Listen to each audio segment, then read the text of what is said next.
ይኸውና የኔ ባል ምን የምትጨነቀው ነገር የለም። ቤቴች ናት፣ ለሁለታችን ይበቃናል።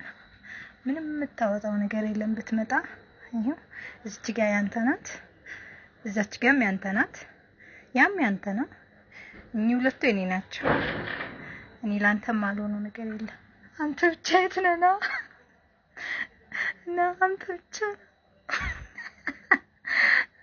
አንተ ብቻ ነህ ሙሉ። ይኸው ዛሬ በዘና ፈታ ነው የመጣሁት። እንግዲህ በብርድ ላይ ጭንቀት አይሆንም።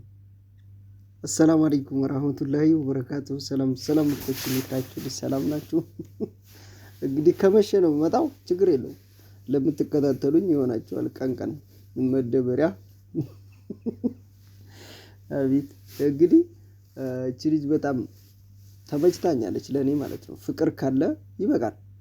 ቁም ሳጥኑን ሰጠችው ሁሉንም፣ ከዛ መሳቢያይቱ ለኔ ትበቃኛለች።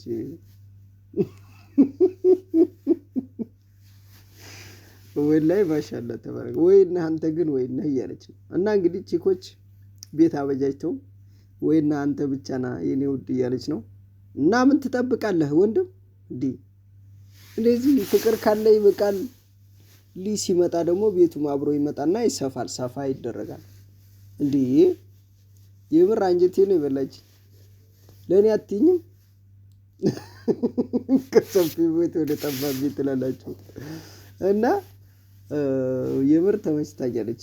እና ወንድ ወይነ የት ነህ እንዴ? ሰው እንግዲህ እዚህ ደረጃ ደርሷል። በቃ ቤቴም ይሄው ይበቃናል። ቁም ሳጥኗም አሳየች። እንግዲህ ተፈራርሿል። ሄዶ ቁጭ ብሎ ነው። ኩሽናውን አላየነውም። ያው እንግዲህ መኳኳያውንም አይተነዋል፣ ሽቱንም አይተነዋል፣ ቁም ሳጥኑንም አይተናል። ኧረ ይመቻቸው። ግን እንደዚህ አይነት ነገር ፖስት ሲያደርጉ ነው እንደው ምን አይነት ኮሜንት እንደሚገጥማቸው ታውቃላችሁ? ግን ወላሂ ኮሜንት እኮ ነው እኔ የሚያስቀኝና የሆነ እንደዚህ አይነት ነገር ፖስት ሲያደርጉ ድፍረታቸው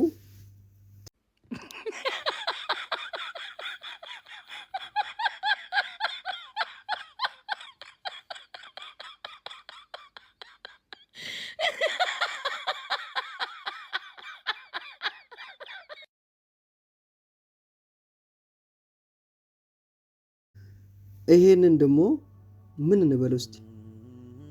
ወላሂ ላዚም በጣም ይሄ አናድደኝ።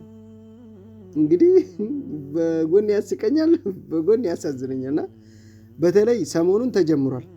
ብዙ ሰዎች እንደዚህ ያረጉ ሚስቶቻቸውን እየለቀቁ ነውና፣ ግን እቺ እርጉዝ ናት። በዛ ጋር ቤት ቁጭ ብላ እዚህ ላይ በሜካፕ ናት ተበጃጅታ ፎቶ የተነሳችው። እዚህ ጋር ደግሞ እርጉዝ ሆና እሷ ስንት ችግር አለባት። የበላች ቤቷ ሶፋ ላይ ቁጭ ብላ እንደዚህ አድርጎ ስንጋባ ድሮ አሁን ያለችበት ደረጃ ቆይ የሚስታችሁን ገበና የምርን እኮ ነው የሚስት ገበና ቢያንስ እንኳን አለባብሶ ፏ አድርጎ ማምጣት ነው እንጂ እንደዚህ አድርጎ ድሮ የነበረችበት አሁን እቺ ልጅ እኮ ድሮ እንደዚህ ቆንጆ የነበረችበት ቦታ አባቷ ቤት ሆና ነው አይደል? የምርን ነው። አባቷ ቤት እናቷ ቤት ሆና በቃ ፏ ብላ የተነሳችው ፎቶ ነው። አባት ባንክ ብካቤ ነው የሰጠን አይደል? የሰጠን ለወንዶች ማለት ነው። ላንተም የሰጠ እሺ። ከዛ በኋላ አንተ የነበረችበት እያልክ እንደዚህ ስትቀልድባት ይሄ ነገር ጥሩ ነው? እንደዚህ አይነት ባል ቢሰጣችሁ ግን ትክክል ነው? የምርን ነው። እንግዲህ ሴት ከወለደች ወይ ካረገዘች መልኳ ይቀያይራታል፣ ጸባያን ይቀያይራታል። ብዙ ነገር ነው ያለው። እንዴ ውበቷን ጥብ አድርጎ ከጠጣ በኋላ ድሮ የነበርንበት አሁን ያለችበት ወላሂ በጣም ያሳዝናል። ብዙ አላመጣሁትም። የምሬ ነው። የሌሎቹ ችግር የለውም፣ ነፃ ናቸው። ልጅ ጋር አላየኋቸውም። ግን እቺ እርጉዝ ናት። ሆዷ ውስጥ የደረሰ እርጉዝ ነው የያዘችውና በዚህ ልክ ዝቅ ብሎ እሷን ቪዲዮ አድርጎ ማምጣት ወላሂ ትክክል አይደለም። እንደዚህ አይነት እንጃ እንዴት እሷ ራሱ እንዴት ትቀበላለች? ምንም ላታረገው ትችላለች፣ ግን አይደብራትም? ኮሜንት ላይ አሁን ሁሉም ሰድቦታል። በቃ ያልሰደበው ሰው የለም። ምን ተገኘ? ቆይ ፎሎ ፍለጋ ነው እንደዚህ አድርገኝና ፎሎ እናገኛለን መቼም አትልም። ሴት ልጅ በክብሯ አትደራደርም። ወላሂ ላዝም የቀረ ይቀራል እንጂ ማለት ነው። እንደዚህ ያርገሽ ቪዲዮ ስሪ ብትባል በክብሯ እንደዚህ አታረግም።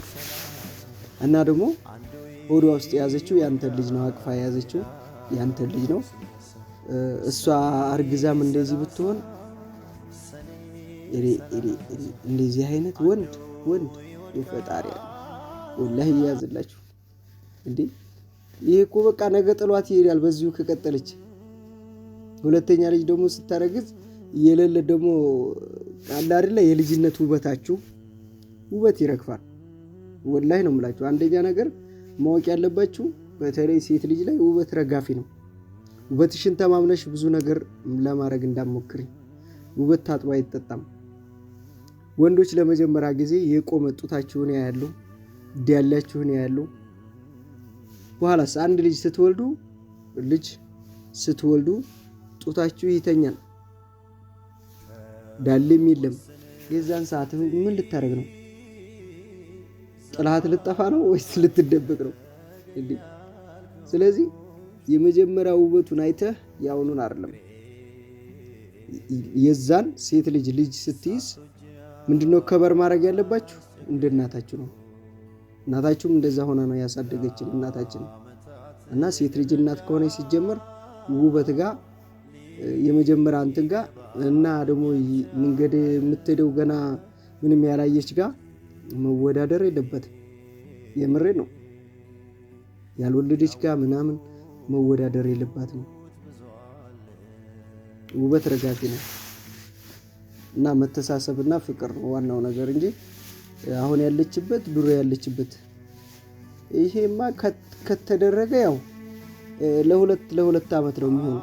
ልክ ባገባህ በሁለት ዓመቱ ያን የመጀመሪያው ውበቱ ስታጣ ትሮጣለህ። እንደ ሳውዲ አረቢያ ትዳር ማለት ነው። ተው እንጂ የምር ይሄ ነገር ነው ሰውን እየጎዳ ያለው እና ቲክቶክ ላይ ይሄን ነገር አምጥተውታል። ያው የቲክቶክን ነገር ነው አንዳንዴ ይዤላችሁ የምመጣው እና እንዴት ናችሁ? ረመዳን እንግዲህ ደረሰ። እየተዘጋጃችሁ ነው? ስራ ይበዛል። ረመዳን ሲመጣ ጭንቀቱ ስራ ነው። ኢንሻአላህ ብርድ ነው። እጭም ዘንድሮ ውሃ ጥም አይኖርም። ረሃብ ነው ቢኖርም ራሱ እንጂ አይዟችሁ በርቱ። እኛም አለን አገርም ላይ ብርድ እንደዛው ነው ልክ እንደናንተው